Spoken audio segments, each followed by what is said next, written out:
I mean, I think this is really troubling if you can't answer this simple question. Do you believe that the U.S. government can detain and deport a legal permanent resident for expressing a political opinion that the administration disagrees with? The determination you're asking for is based on things that you are determining that the Secretary of State has considered and evaluated.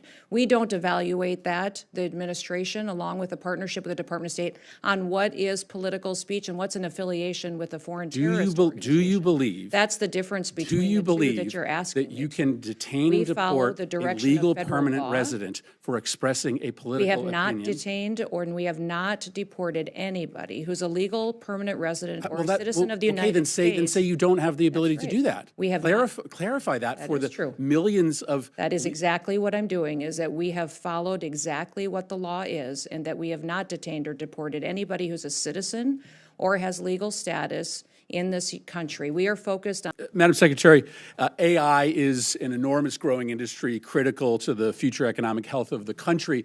We have had the benefit over the years of the top talent in AI, researchers, students coming to the United States to help us grow that industry.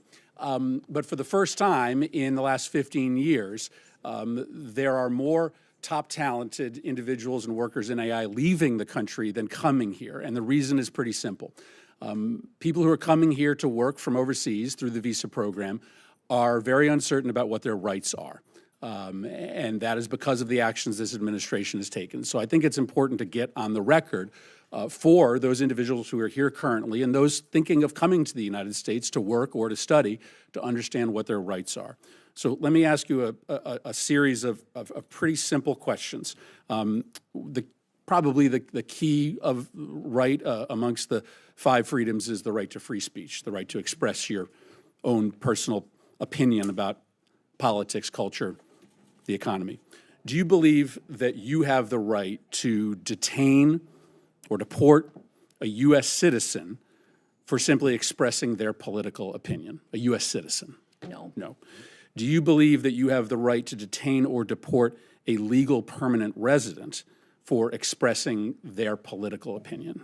I don't make decisions on legal status here in the United States. The Department of State does that, and I would say that as they've gone through an evaluation of who gets a visa, who gets legal status, green cards, they've been evaluating and discussing how that applies. Well, to I acknowledge that you don't. I acknowledge you don't make. Right. But if someone is a legal permanent resident of the United States, I'm not talking about an H-1B or a student visa holder, I'm talking about a legal permanent resident. If you are a legal permanent resident, do you have the right to detain or deport that person simply for expressing their political opinion? The Department of State makes those decisions. No, and the they Department don't. of Homeland Security. You make that decision about who you have the right to detain or deport. So you are involved in that. Do you believe the United States, do you believe the law allows? The Department of Homeland Security under the Trump administration is enforcing the law, following the constitutional rights of folks who are here as citizens, those who are here legally, and those who are here illegally. So a legal permanent resident is by definition here legally. Do you believe, I mean, I think this is really troubling if you can't answer this simple question. Do you believe that the U.S. government can detain and deport a legal permanent resident for expressing a political opinion that the administration disagrees with? The determination you're asking for is based on things that you are determining that the Secretary of State has considered and evaluated. We don't evaluate that, the administration, along with a partnership with the Department of State, on what is political speech and what's an affiliation with a foreign terrorist organization. Do you believe? That's the difference between the two that you're asking. That you can detain and deport a legal permanent resident for expressing a political opinion? We have not detained and we have not deported anybody who's a legal permanent resident or a citizen of the United States. Then say you don't have the ability to do that. We have clarify that for the true. Millions of. That is exactly what I'm doing, is that we have followed exactly what the law is, and that we have not detained or deported anybody who's a citizen or has legal status in this country. We are focused on the worst of the worst dangerous You criminals do not believe you have to get them out of the country. You do not believe you have the ability to do that. We have not done that at all, and the Trump administration has no plans Well, just because to do you haven't that. done We it do doesn't not mean do that it. you won't do it in the We future. are following Do you the believe you have the federal law ability to do that or ensure that not? we are doing I think you were gonna- I the think- exact appropriate I think- thing in partnership with the Department of State and in partnership with the Trump administration. Have you read I assume you have read the Supreme Court decision in the case of Kilmar Abrego Garcia? Yes. That court decision requires the administration to facilitate Kilmar Abrego Garcia's release from El Salvador. Can you describe the steps that you have taken to facilitate this release? And specifically, can you answer as to whether you have reached out to your counterpart in El Salvador to facilitate Mr. Abrego Garcia's release? Abrego Garcia is a citizen of El Salvador and should never have been in this country and will not be coming back to this country. There is no scenario where Abrego Garcia will be in the United States again. If he were to come back, we would immediately deport him again because he is a terrorist, he's a human smuggler, and he is a wife beater.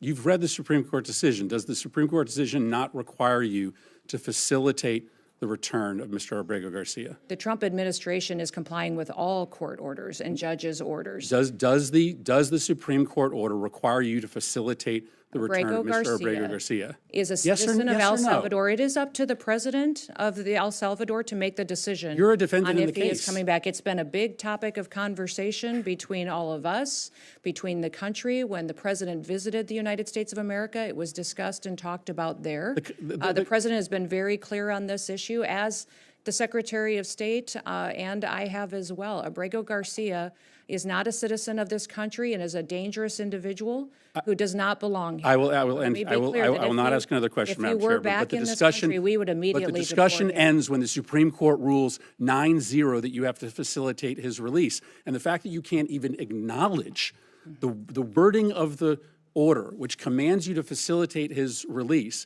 and you advertise to this committee that you are going to willfully ignore the ruling, and that is incredibly true, chilling Senator. for the balance of powers in a democracy that relies on the executive branch to honor decisions made by the highest court of the land.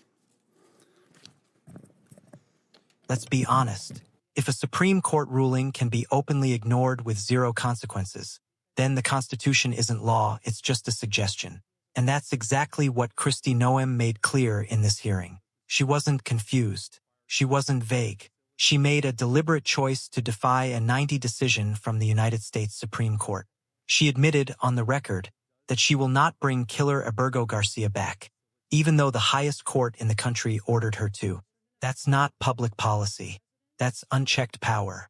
And when Senator Chris Murphy asked her basic, foundational questions, like, do legal residents have free speech rights? She dodged, because telling the truth would expose the entire game. This isn't just about one deportation. It's about this administration testing the boundaries of what they can get away with, detaining legal immigrants, defying court rulings, labeling people as terrorists without evidence, and banking on nobody stopping them. Let's be clear, this is authoritarian behavior, and it's happening in plain sight. When a government official boldly declares that they won't comply with a unanimous Supreme Court ruling, the question isn't if they've crossed the line, it's whether anyone has the courage to hold them accountable. Senator Chris Murphy showed courage. Now it's up to the rest of us. Because if this is allowed to stand, we're no longer governed by laws, we're ruled by whoever holds power. If you're thinking, wait, they can't just ignore the Supreme Court, you're right, they can't, but they are.